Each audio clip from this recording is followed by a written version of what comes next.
Katanya iPad Air M2 bisa gantiin kinerja laptop. Beneran nggak sih? Nah, teman-teman, iPad Air M2 ini dirilis tahun 2024 bulan Mei, yang mana di saat kita take video ini udah 1 tahun 2 bulan. Dan dia ngeluncurin dua varian, yaitu tipe 11 inch dan juga 13 inch. Yang mana antara dua unit ini bedanya itu sekitar 150 gram buat beratnya, dan juga mengeluarkan beberapa tipe warna seperti yang ini, warna abu-abu, ada juga warna biru, ungu, dan juga starlight. Nah, oke, kalau gitu kita langsung aja masuk ke seberapa worth it sih iPad ini. Ke yang pertama, langsung aja ke bagian desain.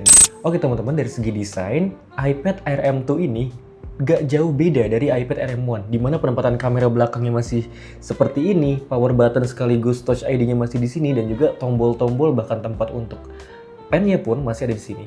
Nah, yang bedanya paling signifikan menurut Minju adalah di bagian kamera depannya, teman-teman. Jadi, kalau sebelumnya di iPad Air M1 itu dia posisinya ada di potret sini buat kamera depannya, sekarang dipindah jadi di bagian landscape di sini buat kamera depannya. Jadi, kalau kita mau video call, mau meeting, pakai Zoom meeting dan lain-lain, itu lebih enak dan lebih efisien karena kameranya nggak miring lagi, jadi langsung center ke objek muka kita, seperti itu. Nah, oke teman-teman, selanjutnya kita bakal bahas dari segi layar. Nah, layarnya sendiri di Air M1 ini masih pakai Liquid Retina, yang mana sama dengan iPad Air M1 sebelumnya dan sama-sama masih 60 Hz guys. Dan buat dari segi storage-nya, buat Air M2 ini dia mulai dari 128 GB sampai dengan 1 TB. Yang mana beda dari versi iPad M1 di mana dia pakai paling kecil 64 dan paling besar 256. Jadi cukup oke lah nambah di bagian storage-nya. Oke, teman-teman, buat kalian yang mau pakai iPad Air M2 ini, perlu tahu juga kalau pensil yang bisa dipakai itu cuma dua tipe. Yang pertama kayak yang Mimin pakai sekarang nih, pensil Pro, dan juga satu lagi adalah pensil Type-C. Dimana untuk fiturnya sendiri di iPad ini udah ada fitur tambahan seperti ketika kita deketin, dia bakal nge-highlight ikonnya atau sama Apple dinamain hover. Terus juga kita bisa sekali klik kayak gini di bagian depannya, maka akan keluar tools yang sebelumnya kita pakai kalau kita lagi ngedesain dan lain-lain. Jadi cocok banget nih buat para desainer.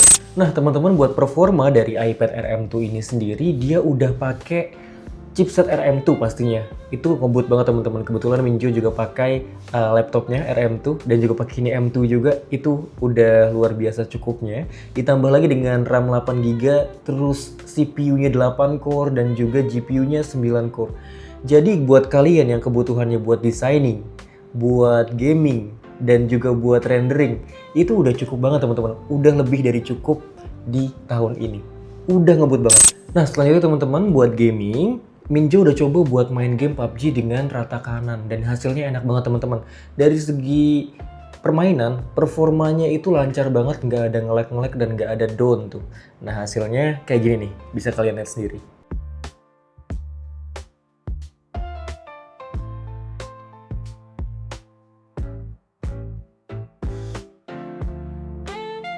Oke teman-teman, selanjutnya kita masuk ke bagian kamera dari iPad Air M2.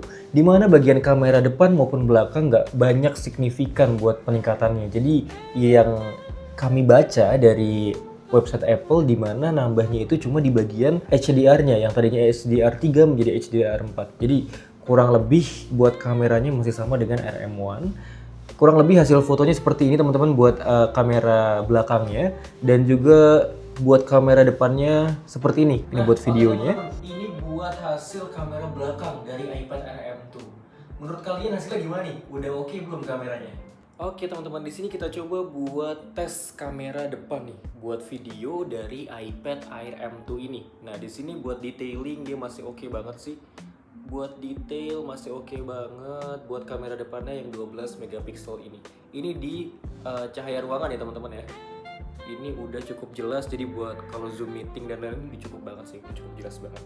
Dengan kamera depannya yang udah landscape, jadi lebih enak dibandingkan dengan kamera yang potret di Air M1 kemarin.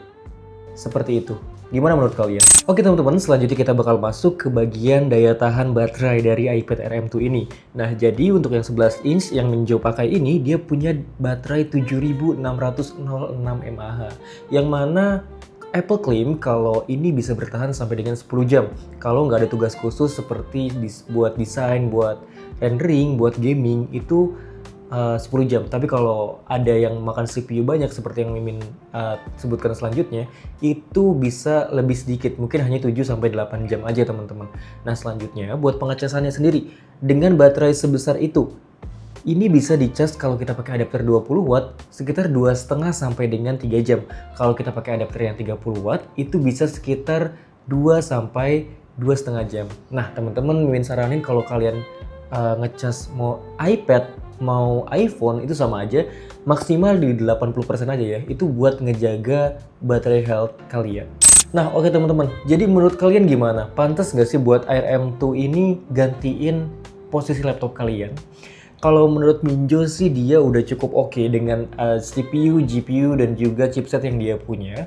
Tetapi kalau kita buat tugas berat, itu dia masih kurang. Apalagi dia pakainya iPad OS gitu. Jadi bukan seperti komputer. Jadi buat fleksibilitas mungkin masih lebih enak di laptop dibandingkan dengan menggunakan iPad seperti itu untuk tugas beratnya terutama. Manager, file, dan lain-lain. Nah oke teman-teman, buat kalian yang mau dapetin iPad RM2 ini, kami di HP Scan Depok bulan ini, di bulan Juli 2025 ini sekarang kita cuma jual ini di angka 8,3 juta aja. Itu udah dapet sama Pencil Pro-nya nih yang seharga 2.400.000. Kita kasih free buat kalian. Nah, buat kalian yang mau dapetin boleh langsung add atau follow Instagram kita di @hpskandepok maupun di TikTok juga bisa HP Scan Depok juga. Nah, terima kasih sudah menonton. See you.